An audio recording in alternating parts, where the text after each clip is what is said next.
I was walking on a tightrope at a height of 10 meters. The audience held its breath.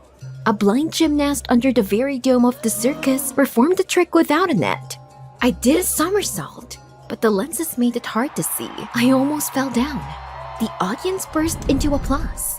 Back in the dressing room, I rushed to the mirror to get those stupid white lenses off. Everyone thought I was blind, but that was a lie.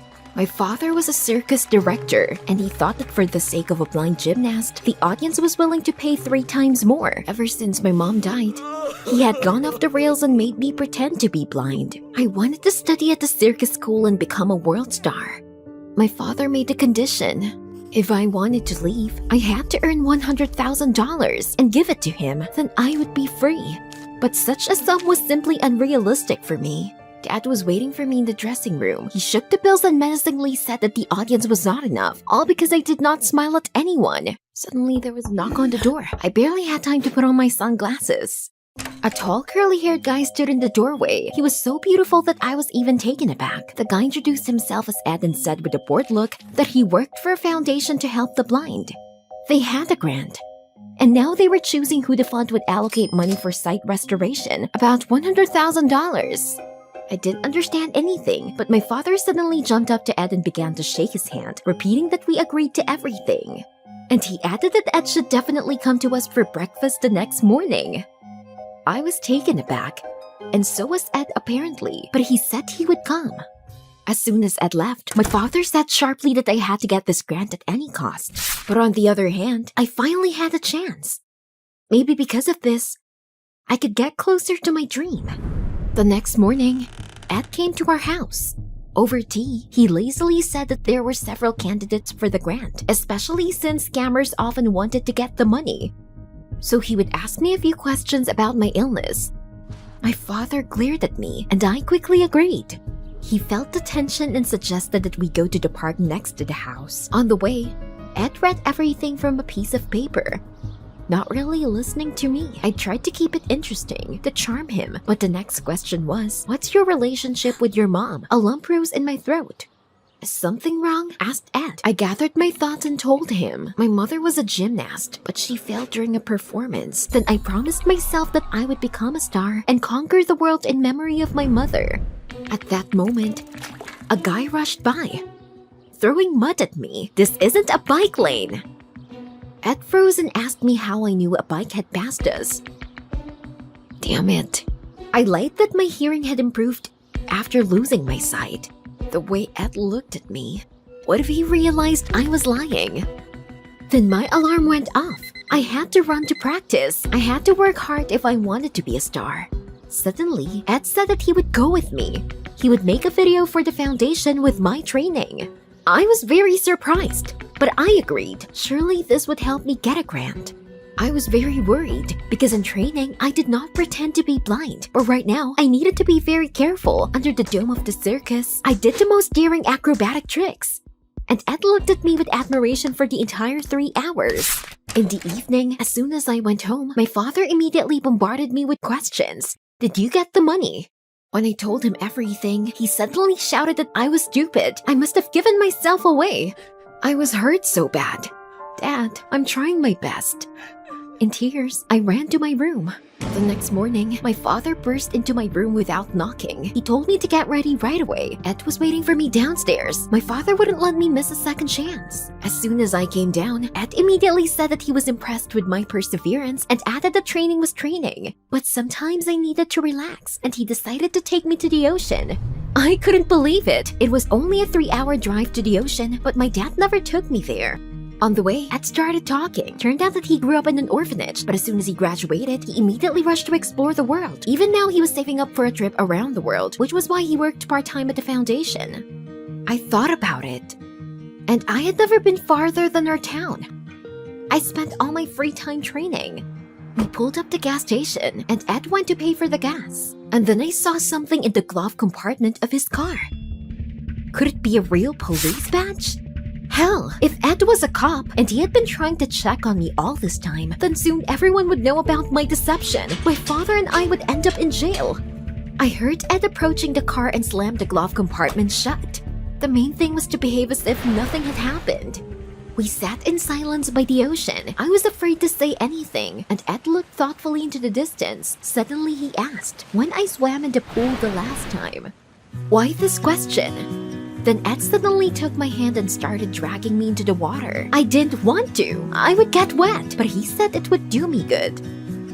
He was here and nothing would happen to me. We jumped in the waves and Ed didn't let go of my hand. For the first time in many years, I had so much fun. When we got ashore, Ed got a call.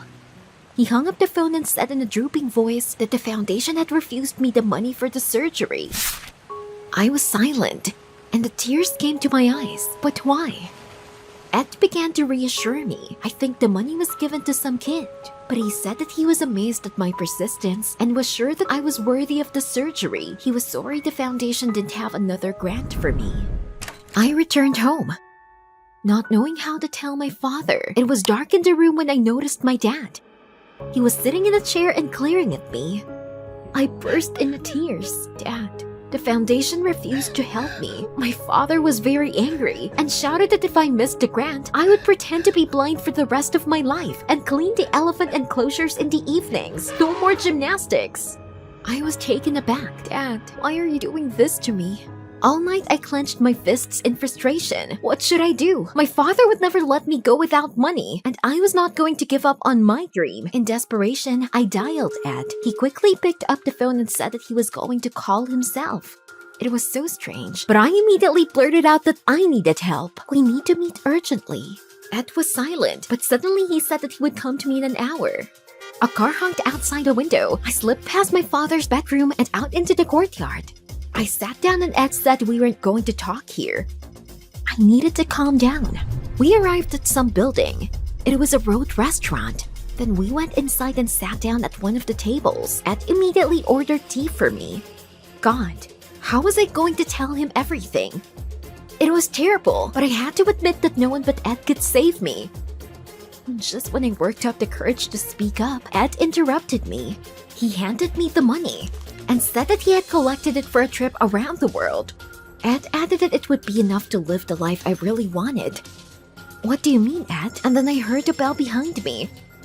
What's going on? I saw my father in the doorway. Not again. He was getting closer, and I was already preparing for the worst. Then my father stopped. I realized that he had noticed the money on the table. My father snatched the bills and told me I had to go home right away. I didn't have time to say anything, and Ed looked dumbfounded.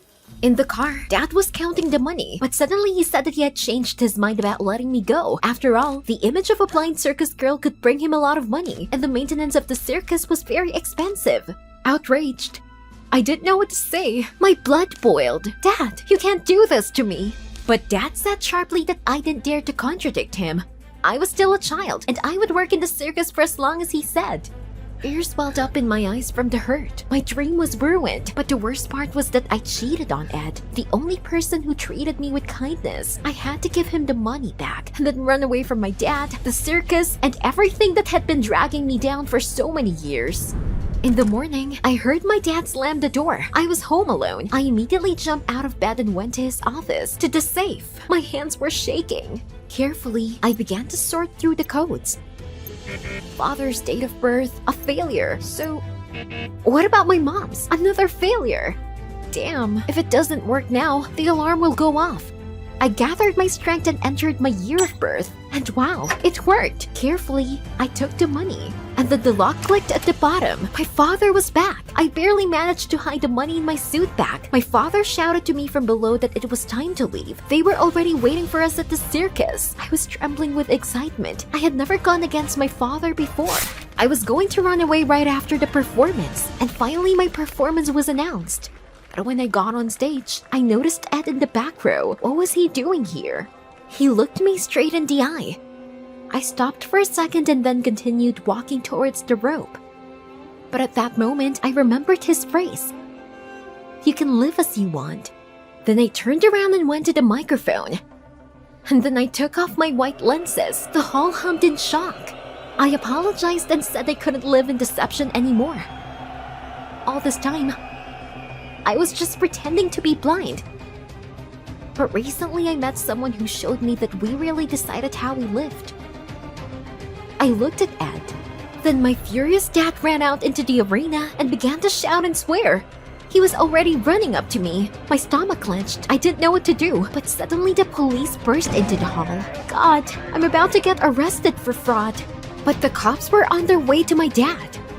And then one of them snapped the handcuffs on his hands. What's going on?